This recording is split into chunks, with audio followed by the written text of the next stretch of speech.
Botany chapter 3 এবং 4 কেউ যদি লাস্ট 2 দিন কিছু নাও পড়ে থাকো, ক্লাসটা করার পরে তুমি দেখবা যে মোটামুটি অনেক কিছু তোমার হাতের নাগালে এসে পড়ছে। এমন তো আর হবে না যে একটা ক্লাস করে তুমি 100% সব কিছু বুঝে যাবা বা পারবা, বাট পরীক্ষার হলে যাওয়ার আগে তোমার একটা কনফিডেন্স আসবে। টোটালি আমরা পড়ায় চলে যাই তাহলে। সবার প্রথমে চ্যাপ্টার 3 থেকে আমরা জানি অনেকে সারা বছর চ্যাপ্টার 3 কিছুই পড়ি নাই, চ্যাপ্টার 4 একটু একটু হলেও পড়ছে কিন্তু ক্লিয়ারভাবে কিছুই পড়ি নাই। তো তুমি প্যারা নিও না, সামনে আসি আমরা। সবার প্রথমে চ্যাপ্টার 3-এর কিছু একটা বেসিক আইডিয়াটা নিতে হবে। বেসিক আইডিয়ার মধ্যে এই চ্যাপ্টারের শুরুর দিকে কার্বোহাইড্রেটের শ্রেণীবিভাগ নিয়ে আলোচনা করছে। আমি একটু কনটেক্সটটা বলে দিই। যেমন আমাদের 3 রকমের প্রধান খাবারের উপাদান আছে: শর্করা, আমিষ আর স্নেহ। কার্বোহাইড্রেট, প্রোটিন আর লিপিড। তো এই কার্বোহাইড্রেটের কিছু ভাগ বাটোয়ারা আছে, তারপর প্রোটিনের কিছু ভাগ আছে, লিপিডের কিছু ভাগ আছে। কার্বোহাইড্রেটের ভাগের মধ্যে একটা ভাগ হচ্ছে মনোস্যাকারাইড। তো মনোস্যাকারাইড হচ্ছে একটা মাত্র অণু বা একটা মাত্র মলিকুল নিয়ে গঠিত। ডাইস্যাকারাইড হচ্ছে দুইটা নিয়ে গঠিত। পলিস্যাকারাইড হচ্ছে অনেকগুলা নিয়ে গঠিত। এতটুকু তো পারবো না, বেসিক একদম। মনোস্যাকারাইড যে একটা মাত্র অণু বা একটা মাত্র গঠন, ওইটার মধ্যে আবার কিছু কার্বন সংখ্যার উপরে ডিপেন্ডেন্ট। যেমন ধরো একটা গঠনই, বাট ভিতরে কার্বন আছে 3টা, কার্বন আছে 4টা, কার্বন আছে 6টা, এভাবে ভাগ করে নামগুলো আবার চেঞ্জ হয়েছে মনোর মধ্যেই। তো নামগুলোর মধ্যে প্রথমে আসবে ট্রাইওস, যেটার মধ্যে 3টা কার্বন, টেট্রোস 4টা কার্বন, পেন্টোস 5টা কার্বন, হেক্সোস 6টা কার্বন, হেপ্টোস হচ্ছে 7টা কার্বন। নামের মধ্যেই দেখো অ্যান্সার আছে। এই যে হেক্সোস, নামের মধ্যে 6 আছে, হেক্সোস মানে 6 কার্বন বিশিষ্ট মনোস্যাকারাইড। এখন প্রশ্ন হচ্ছে, ভাই এই পুরা ছককে পড়তে হবে? আসলে এমসিকিউর জন্য পড়তে হবে, বাট এতদিন যদি তুমি না পড়ে থাকো তাহলে আমি তোমাকে ততটুকুই বলি যতটুকু তোমার লাগবে। তো সবগুলাই, বাট তার উপর দিয়ে আর কি লাগবে ওইদিকে আমরা ফোকাস করি। হেক্সোস এটা 6 কার্বন বিশিষ্ট। হেক্সোসের মধ্যে এক্সাম্পলগুলো লাগবে। হেক্সোসকে আবার দুই ভাগে ভাগ করা যায়। যাদের মধ্যে অ্যালডিহাইড গ্রুপ থাকে তারা হচ্ছে অ্যালডোস, যাদের মধ্যে কিটোন গ্রুপ থাকে তারা হচ্ছে কিটোস। অনেকে বলতেছে যে ভাই এত কিছু শুরু করছেন কই থেকে, আরো এত কথা আসতেছে কই থেকে। অ্যালডোসের মধ্যে আসবে গ্লুকোজ, গ্যালাক্টোজ। তুমি যদি কিছু না পারো খালি মনে রাখো গ্লুকোজ এটা হচ্ছে অ্যালডোস, মানে এখানে অ্যালডিহাইড গ্রুপ থাকে। এটা একটা মনোস্যাকারাইড এবং এটা একটা হেক্সোস। আবার বলি, গ্লুকোজ হচ্ছে একটা অ্যালডোস, যেটা একটা মনোস্যাকারাইড, যেটা একটা হেক্সোস। হেক্সোস মানে 6 কার্বন বিশিষ্ট, অ্যালডোস মানে অ্যালডিহাইড গ্রুপ থাকবে, মনোস্যাকারাইড মানে একটা একটা কম্পোনেন্ট থাকবে। ফ্রুক্টোজে আসবো। ফ্রুক্টোজ হচ্ছে কি কিটোজ। তাহলে কিটোজ কেন? কারণ এটা কিটোন কিটোন থাকে তার জন্য। তো এভাবে অনেকগুলো ভাগ করে দেওয়া যায়, কিন্তু আমরা এতটুকু সৃজনশীলের জন্য মাস্ট পড়বো। গ্লুকোজ আর ফ্রুক্টোজে থাকবে কিটোন গ্রুপ, আর অ্যালডোজ গ্রুপ থাকবে হচ্ছে গ্লুকোজে। পারা যাবে। তুমি যদি এই ছকটা একটু পড়তে যাও, পজ করে একবার দেখে নাও তাহলে 1 মিনিট, কিন্তু আমাদের তো ক্লাসটা শেষ করতে হবে সামনে আগেই। কি টাইপের এমসিকিউ আসে? এমসিকিউ আসে যে গ্লুকোজ ফ্রুক্টোজের ছবি আসে। তো যেটা পরীক্ষায় ছবি আসে ওইটা তুমি কি করবা আমি তো বুঝাই দিচ্ছি, ওই অনুযায়ী তুমি এখনই পড়ে ফেলবে, এখনই তাকাবার সময় নেই। তো সবাই শুরুতে আসো, আমরা তাহলে ভাগ এখানে ফ্রুক্টোজ আর গ্লুকোজ আর ফ্রুক্টোজ মিলে তৈরি করবো হচ্ছে সুক্রোজ। ভাই সুক্রোজ আবার কই থেকে আসলো? সুক্রোজ হচ্ছে ডাইস্যাকারাইড। সুক্রোজকে ভাঙলে আসে গ্লুকোজ আর ফ্রুক্টোজ। তার মানে তাহলে দুইটা যোগ দিলে আসবে হচ্ছে সুক্রোজ। তাহলে পরীক্ষায় আসবে যে সুক্রোজ কীভাবে আঁকবা, এভাবে তুমি আঁকবা। তো গ্লুকোজ আঁকবো আর ফ্রুক্টোজ আঁকবো। তো গ্লুকোজ কয় কার্বন বিশিষ্ট? একটাকে বলে আসলাম 6 কার্বন বিশিষ্ট। এখানে দেখো 6টা কার্বন থাকবে। তুমি যখন 6 কার্বন বিশিষ্ট হেক্সোজ আঁকবা, এরকম একটা বেনজিনের মতো একটা বলয় দিয়ে দিবা। বেনজিনের বলয় এখানে কিন্তু কার্বন নাই, এখানে হচ্ছে অক্সিজেন, এটা খেয়াল রাখবো। এখানে যেহেতু আলফা ডি গ্লুকোজ, তার জন্য আমি এখানে নিচে হাইড্রোক্সিল গ্রুপ দেখবো। এখানে যেহেতু বিটা ডি ফ্রুক্টোজ, তার জন্য এখানে উপরে হাইড্রোক্সিল দিব। কেন হইলো কিভাবে হইলো গ্লামারদের এখন বলার দরকার নাই, তুমি আপাতত চিত্রটা পারো কিনা ওদিকে ফোকাস করো। তারপরে দেখো উপরের আর নিচের দুইটা হাইড্রোক্সিল মিলে এখনো পানি বিয়োজিত হয়ে এই জায়গাতে একটা বন্ড তৈরি হলো, এবং এই বন্ডটা, হ্যাঁ এই বন্ড তৈরি হলো। আলটিমেটলি এটা হচ্ছে সুক্রোজ। কীভাবে একবার বেসিক আইডিয়াটা দিলাম। এখন ভাই একটু আগে যে বললেন গ্লুকোজ হচ্ছে অ্যালডোজ আর ফ্রুক্টোজ হচ্ছে কিটোজ, ওইটা কীভাবে? গ্লুকোজ হচ্ছে অ্যালডোজ, এই যে কারণ এখানে অ্যালডিহাইড গ্রুপ থাকে, তো এই জায়গাটাতে অ্যালডিহাইড গ্রুপ থাকে। আর এই যে এখানে আছে সিএইচও, আর এই পয়েন্টে কিটোন গ্রুপ হচ্ছে ফ্রুক্টোজে। তো আমরা এত পণ্ডিতি না করে আমার আমার পার্সোনাল ওপিনিয়ন থাকবে, তুমি গ্লুকোজ আর ফ্রুক্টোজের ছবিটা শিখবা প্রথমে, তারপরে দুইটা মিক্স করে এই সুক্রোজ বানানোর হিসাবটা তুমি শিখে যাবা। 5 মিনিটও সময় লাগবে না। আসলেই তুমি প্র্যাকটিস করো, পারবা। পরে আসি, আরো অনেক পড়া আছে আমাদের, সামনে আসি। তোমাকে যদি বলে চেইন স্ট্রাকচার আঁকো গ্লুকোজের, তাহলে তুমি কি করবা? তুমি 6 কার্বন বিশিষ্ট গ্লুকোজ এখানে দিব, বাট তোমাকে যদি বলে ডি গ্লুকোজ আঁকতে তখন, এবং এল গ্লুকোজ আঁকতে, জাস্ট আমরা 5 নাম্বার কার্বনে এল গ্লুকোজের ক্ষেত্রে হাইড্রোক্সিলটা বাম সাইডে দিব। আমি মনে রাখি এভাবে যে এল মানে লেফট, বাম সাইডে, আর অপরপক্ষে ডি গ্লুকোজ হচ্ছে ডান সাইডে হাইড্রোক্সিল গ্রুপটা। তো বাকিটা চেন স্ট্রাকচার এমন হয়, মানে চেন স্ট্রাকচার আর রিং স্ট্রাকচারের মধ্যে বেসিক ডিফারেন্স হচ্ছে রিং স্ট্রাকচার হচ্ছে বেঞ্জিন বলের মতো থাকবে, রিংয়ের মতো থাকবে, এটাই। আর এটা তো বললামই, alpha D beta D glucose. Alpha D beta D হচ্ছে প্রথম কার্বনের নিচে হাইড্রোক্সিল না প্রথম কার্বনের উপরে হাইড্রোক্সিল, এটার হিসাব। আর এল আর ডি গ্লুকোজের মধ্যে হিসাব হচ্ছে 5 নম্বর কার্বনের ডানে নাকি বামে, এরকম হিসাব। মাস্ট এতটুকু একটু মাথায় রেখে যাও ভাইয়া, আমি ডিটেলসে বলতে গেলাম না, কারণ ডিটেলসে তো তোমরা সারা বছর শুনেই আসছো। তো তাহলে আমাকে বলো মনোস্যাকারাইড, মনোস্যাকারাইডের ভাগ কি কি আছে? তুমি বলবা যে ট্রাইওস, টেট্রোস, পেন্টোস, হেক্সোস। হেক্সোসে আসি, হেক্সোসকে আবার দুই ভাগে ভাগ করা যায়, একটা হচ্ছে অ্যালডোজ আর একটা হচ্ছে কিটোজ। তো হেক্সোসের অ্যালডোজের নাম কি? তুমি বলবা যে ভাইয়া গ্লুকোজ, আরও অনেকগুলো আছে। কিটোজের এক্সাম্পল কি? ফ্রুক্টোজ। আচ্ছা থাক, তোমরা পরে এটা দেখি না, সামনে আসি। সামনে হচ্ছে আর কি কি স্ট্রাকচার আছে? ফ্রুক্টোজের স্ট্রাকচার আছে, ফ্রুক্টোজের স্ট্রাকচারটা দিয়ে দিছি, এটাও শিখে ফেলবো। ফ্রুক্টোজ কি ছিল? কিটোজ ছিল, তার জন্য এখানে দেখো কিটোন গ্রুপ। তার পরবর্তীতে এখানে দেখো কিটোন গ্রুপ ফ্রুক্টোজের। তো দুই ধরনের স্ট্রাকচার পাওয়া যায়, একটা হচ্ছে রিং স্ট্রাকচার আর একটা হচ্ছে চেইন স্ট্রাকচার।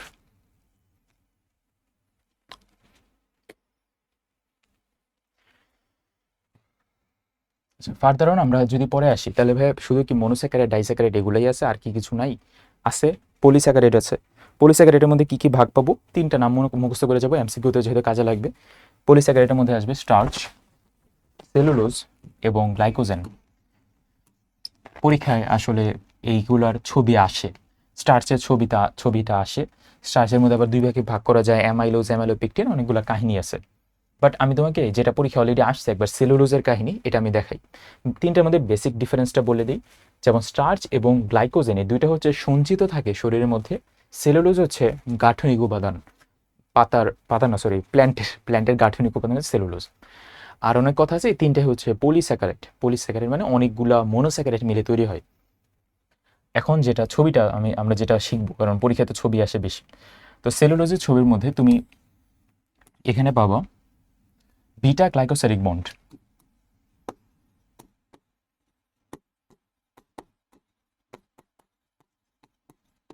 আর বাকি সবগুলোতে পাবো আলফা গ্লাইকোসাইরিক বন্ড। এখন বিটা গ্লাইকোসাইরিক বন্ড আবার কি?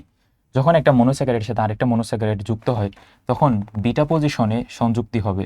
যেমন এখানে এই যে বিটা সংযুক্তি হচ্ছে এরকম ক্রসভাবে যায়, এটা হচ্ছে বিটা গ্লাইকোসাইরিক বন্ড।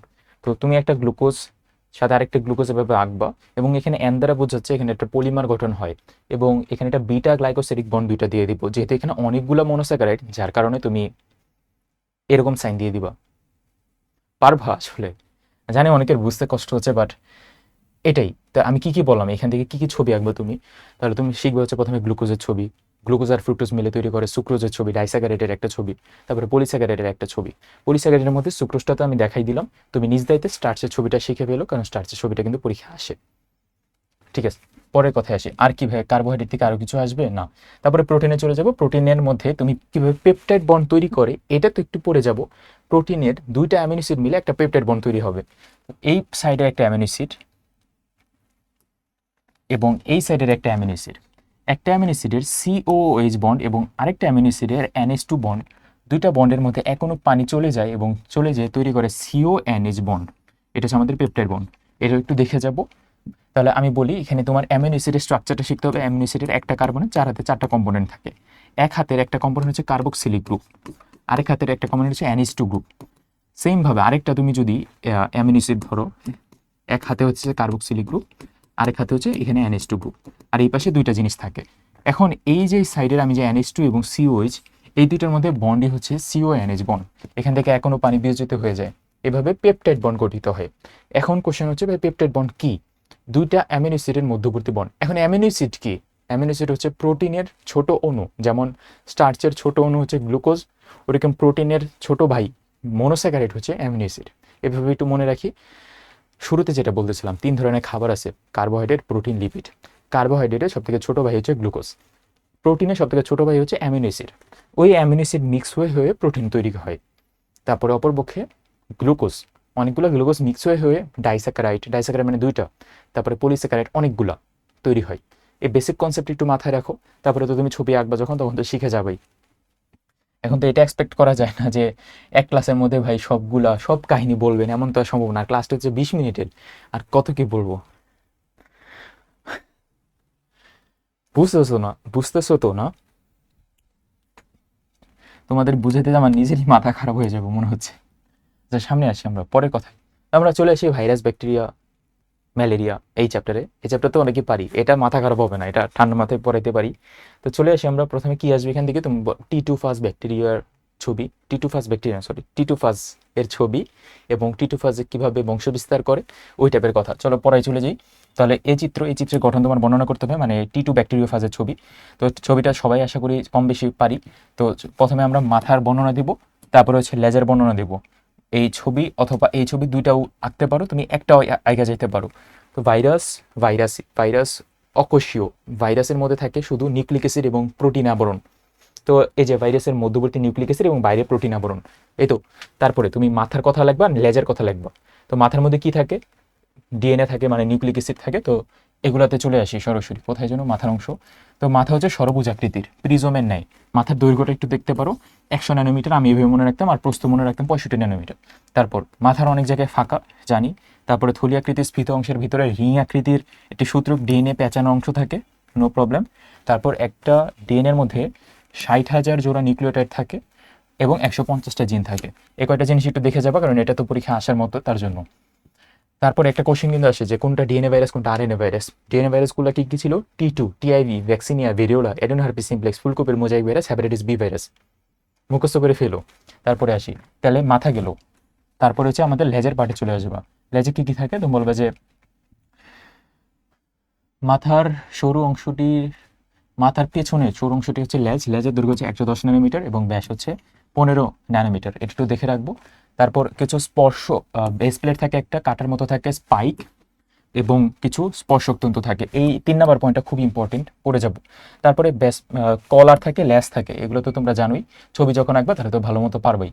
এই যে কলার, স্পর্শক তন্তু, বেস প্লেট, ডিএনএ, ঠিক আছে, ভেরি গুড, এ তো পারোই। তাহলে চলে আসি কীভাবে বংশবিস্তার করে। তাহলে আরেকটা কোশ্চেনে তোমাকে বলবে যে এ পোষক দেহটির, মানে পোষক বিধ্বংসী সংখ্যা, এই বিধ্বংসী ওয়ার্ডটা যখন পাবো তাহলে বুঝে যাবো হচ্ছে লাইটিক চক্রের কথা বলছে। লাইটিক চক্র কি, চলো চলে যাই আমরা লাইটিক চক্র কি। তো তুমি বলবা যে টি সিরিজের যে টি2, টি4, টি6 এগুলো হচ্ছে লাইটিক চক্র দেখায়। লাইটিক চক্রের মাধ্যমে কি হয়, বংশবিস্তার হয়। কার, টি2 ব্যাকটেরিওফাজের। Bacteriophage itself is a virus. Bacteriophage নামটা এমন যে ব্যাকটেরিয়াকে আক্রমণ করে, তার জন্য ব্যাকটেরিওফাজ। তো কি করে, একটা পোষক ব্যাকটেরিয়ার মধ্যে আক্রমণ করবে। এই যে এই বান্দাটা, এই বান্দা মানে পোকার মতো একটা জিনিস, আবার বলুন এটা পোকা, তো এটা হচ্ছে ভাইরাস। তো ভাইরাস আসার পরে এই প্রথম স্টেজের নাম হচ্ছে অ্যাটাচমেন্ট বা ল্যান্ডিং। একটু পরে আমরা দেখতেছি স্টেজগুলোর নাম, আগে বুঝে রাখি। তারপরে এখান থেকে মাঝখানে যে দুইটা ডিএনএ অংশ, ডিএনএ অংশটাকে এই যে এটাতে মানে ছিদ্র করে ভিতরের দিকে ঢুকাই দেয়। আমি তোমার একদম বাংলা ভাষায় বুঝাচ্ছি, কোনো ধরনের কোনো বইয়ের ভাষা না। বইয়ের ভাষায় বুঝাইলে তুমি বইটাই পড়ো, তাহলে ক্লাস করার কি দরকার। তাহলে তুমি এই ডিএনএটার ভিতরে ঢুকাইলা ছিদ্র করে। আচ্ছা, তারপরে ভাই কি হয়, তারপরে এটার যে খালি অংশ, খালি অংশের আর কোনো কাজ নাই দেখে আমার পরে তার ছবি আঁকবো না। তাহলে ভিতরের দিকে এটা ঢুকাই দিলাম। দেখো এখানে বৃত্তাকার যে ব্যাকটেরিয়াল ডিএনএ, এটা তো ব্যাকটেরিয়া শুরু, তাহলে ব্যাকটেরিয়াল ডিএনএ থাকবে। ব্যাকটেরিয়াল ডিএনএটা দেখো এটার সংস্পর্শে এটা ক্ষয় হয়ে যায়, এটা একসময় নাই হয়ে যায়, এবং এটার অংশগুলা এবং এই বান্দা সব কিছু মিক্স, এই যে এটা দেখো নাই হইতে থাকে মানে হচ্ছে dot dot dot dot sign নাই হইতে থাকে, বিলুপ্ত প্রায় ব্যাকটেরিয়াল ডিএনএ। তারপর এ যাইতে থাকে, এ আবার বংশবিস্তার করতে থাকে। কে, ভাইরাসের জিনিসটা বংশবিস্তার করতে থাকে, অরটা নাই হইতে থাকে। আচ্ছা, বংশবিস্তার করতে থাকলো। তো ফাজ ডিএনএ, ফাজ মানে ব্যাকটেরিওফাজ, ইন্ডিকেট করতেছে এটা ভাইরাসের কথাটাকে। ফাজ ডিএনএ মানে ভাইরাসটাই, ডিএনএর সংখ্যা বৃদ্ধি। আচ্ছা, সংখ্যা বৃদ্ধি করলো। তারপরে এই বান্দার জিনিসগুলা এবং অর জিনিসগুলা সব কিছু মিক্স আপ করে, অত শুধু ডিএনএ লাগবে না, ওর শরীর গঠন করার জন্য বাইরের প্রোটিন আবরণ, বেস প্লেট, স্পাইক ঠাইক সব কিছু লাগবে। তো ওই সব কিছু বানানো শুরু করে আলাদা আলাদাভাবে। তো সেটা হচ্ছে প্রোটিন, হেড, টেইল, স্পর্শক তন্তু, এগুলো সব কিছু তৈরি করে। তারপরে সব কিছু অ্যাসেম্বল করে মানে জোড়া লাগায়। এই যে দেখো এগুলো হিবিজিবি অংশগুলো জোড়া লাগায়, এরকম বড় একটা টি2 ব্যাকটেরিওফাজ তৈরি করে, একটা না অনেকগুলো তৈরি করে। তারপরে এটার যে এটা ছিল কি বলে, ব্যাকটেরিয়ার যে প্রাচীরটা ছিল ওইটা বিদীর্ণ করে চলে যায়। তো এই কাহিনীর মধ্যে পুরা ব্যাকটেরিয়ার ডিএনএ অংশটাকে মাইরা ফেলে এবং আলটিমেটলি পুরো ব্যাকটেরিয়াটাকেই বিদীর্ণ করে চলে যায়। এটাকে বলা হয় লাইসিস কোষের, এবং হিসাবটাকে বলা হয় লাইটিক চক্র। তাহলে টি2 ব্যাকটেরিওফাজ লাইটিক চক্রের মাধ্যমে বংশবিস্তার করে, যে একটা থেকে অনেকগুলা তৈরি হলো, এই যে দেখো কতগুলা। তাহলে লাইটিক চক্র পারা যাবে। তাহলে এটা হচ্ছে বিধ্বংসী প্রক্রিয়া। এই প্রক্রিয়া তাহলে বর্ণনাগুলো কি লিখবা তুমি? 5টা পয়েন্ট মুখস্থ করে যাবা। প্রথমটা হচ্ছে অ্যাটাচমেন্ট, ওই যে 1 নম্বর পয়েন্ট ছিল। 2 নম্বর হচ্ছে ফার্স্ট ডিএনএ অনুপ্রবেশ, পেনিট্রেশন। 3 নম্বর পয়েন্ট, খালি পয়েন্ট লাগবে, এগুলো ডিসক্রিপশন পড়ো না। প্রতিলিপন বা রিপ্লিকেশন, আমি ডিসক্রিপশন দিয়েছি, কিছু আতেল বাচ্চা কাচ্চা থাকবে তাদের জন্য, তারা একটু পড়ে দেখতে পারে। তারপর 4 নম্বর হচ্ছে দেহের বিভিন্ন অংশ একত্রিত হওয়া। তুমি যদি এগুলো নাও মুখস্থ করো সমস্যা নেই, ছবিটা এঁকে যাবা, ছবির মতো করে লিখে দিবা। আবার এই ধাপ 5 ধাপ 3 এগুলো লিখতে যাও না। ধাপ 3 ধাপ 4 ধাপ 5 এগুলো লিখবা তখনই যখন তোমার মুখস্থ থাকে। আর যদি না মুখস্থ থাকে তাহলে তো তুমি জানোই কি করবা, ধাপ লাগবা না, এরকম একটা সাইন দিবা, যেন টিচার বুঝে যে তুমি একদম বইয়ের মতো করে লেখো না, তুমি নিজের মতো করে লেখছো, যেন ভুলও না, আমও না যায়, সালাও না যায়, সাপও মরে লাঠিও না ভাঙে, এমনভাবে লিখবা। আচ্ছা, তারপর চলে যাবো লাইসোজেনিক চক্রতে। লাইসোজেনিক চক্র হচ্ছে, এখানে খালি একটা কথা মনে রাখবো, এটা টি2তে হয় না, এটা ল্যামডাতে হয়, ল্যামডা সিরিজে। ল্যামডা সিরিজ আবার কি, নট নেসেসারি জানা আমাদের। এখানে মনে রাখবো যে ভাইরাল ডিএনএ আর ব্যাকটেরিয়াল ডিএনএ দুইটা মিলে একটা নতুন জিনিস তৈরি করে, এটা হচ্ছে প্রোফাজ। এখানে পুরোপুরিভাবে মারে না, এখানে দুইটা মিলে একটা জিনিস তৈরি করে। এটা যদি চাও কেউ শিখে যেতে পারো, এখন আমরা লাগবে না, পরে আসি। ও, ব্যাকটেরিয়া একটা ছবি আনছিলাম, যে ব্যাকটেরিয়ার ছবিটা অনেকে হয়তো বা পড়ো নাই, তার জন্য আনছিলাম, বাট এর ছবিটা উল্টা হয়ে গেছে অনেকে। আচ্ছা, অনেকে ব্যাকটেরিয়ার ছবি যেহেতু পড়োই নেই, এটা যদি আর নতুন করে শেখার ওভাবে দরকারও নেই, কিন্তু কেউ যদি চাও পড়ে যাইতে পারো, আসতেও পারে পরীক্ষায়।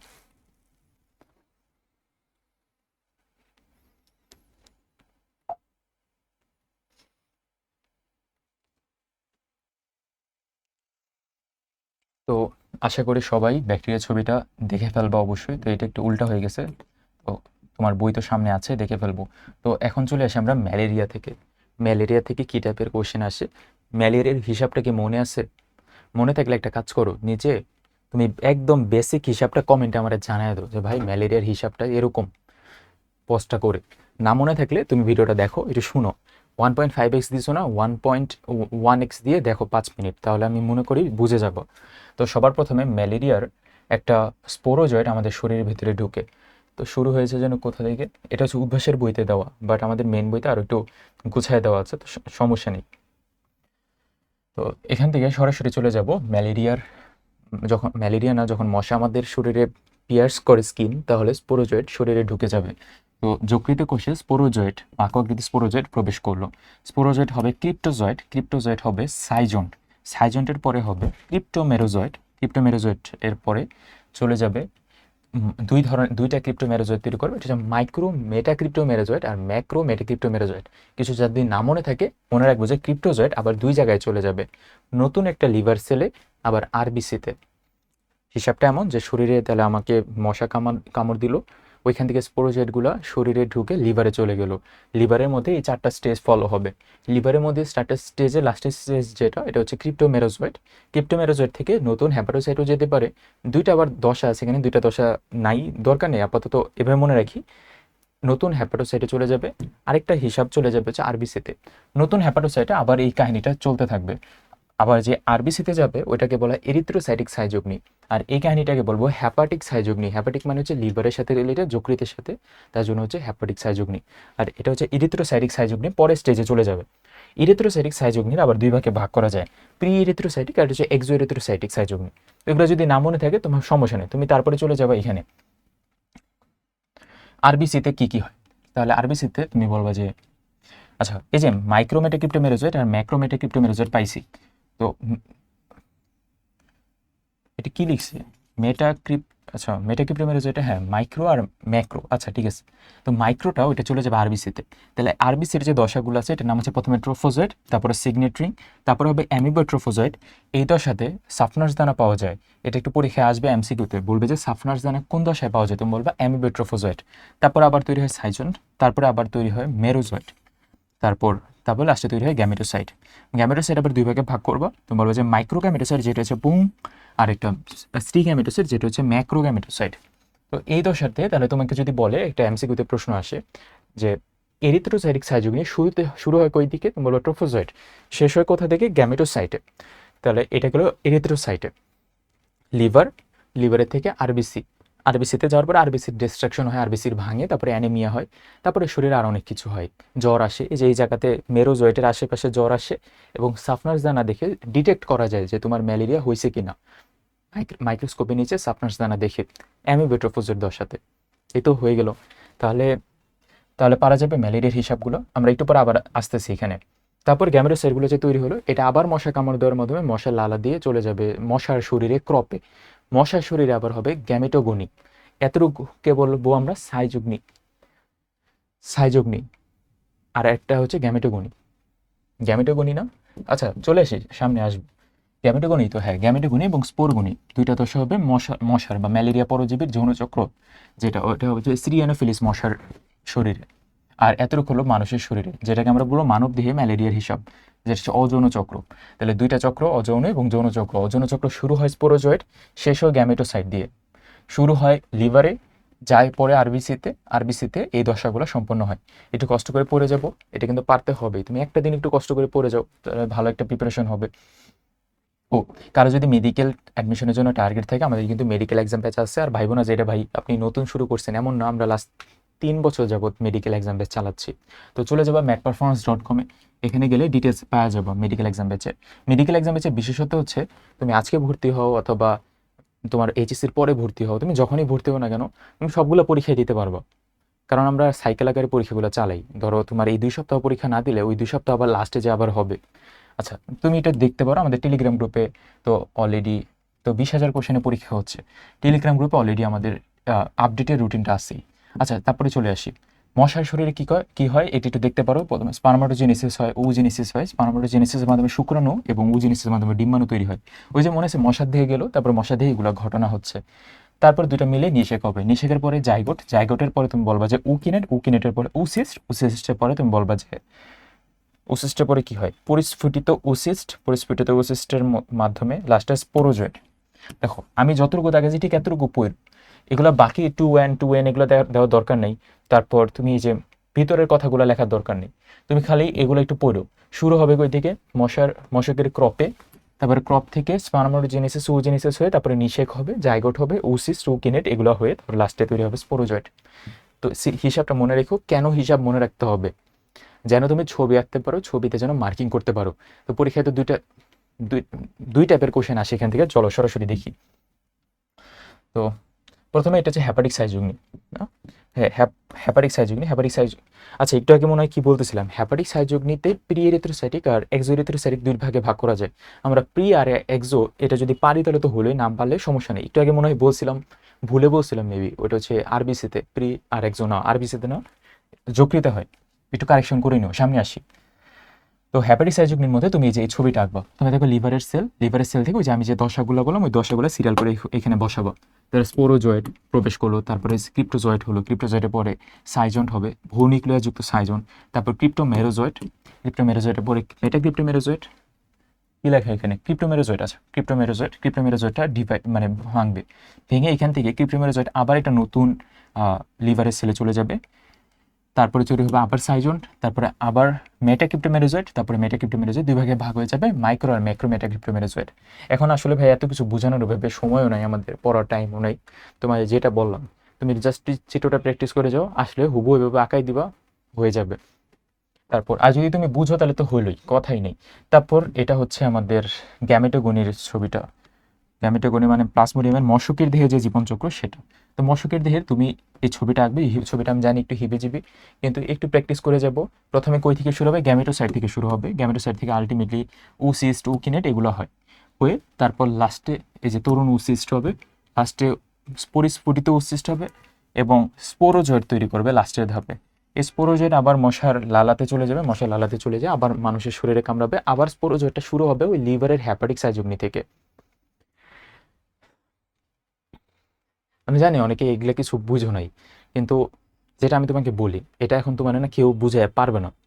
আমি কেন, তোমার যদি কোনো দুনিয়ার সব সেরা টিচারও এখন বুঝায় তোমাকে পারবে না, তাহলে সলিউশন কি ভাই? সলিউশন হচ্ছে যতটুকু বললাম এটা তো আইডিয়া পাইছো কি কি হয় না হয়। এখন তো তোমাকে এই পরীক্ষার আগে বুঝাই ভাবে টাইম পাওয়া যাবে না। পরীক্ষার আগে খালি মনে রাখবো আমরা লিখে লিখে প্র্যাকটিস করবো ছবিগুলো। আমি একটা পোস্ট দিয়েছিলাম যে বোটানিতে খালি তুমি ছবিগুলো প্র্যাকটিস করে যাও, পরীক্ষার আগে বুঝবাও না। আমিও যদি তোমার জায়গায় থাকতাম না, আমি নিজেও বুঝতাম না এগুলো। তো তার জন্য কি করা উচিত, বেসিক আইডিয়াটা নিয়ে পড়া উচিত। কোনো গবেষণা, কোনো জ্ঞানের কথাবার্তাতে টাইম নষ্ট করার আমাদের দরকার নেই। তো আমরা সরাসরি জাস্ট পরীক্ষায় ফোকাস করব। নাইস। তাহলে নেক্সট ক্লাসে আবার দেখা হবে। ধন্যবাদ সবাইকে।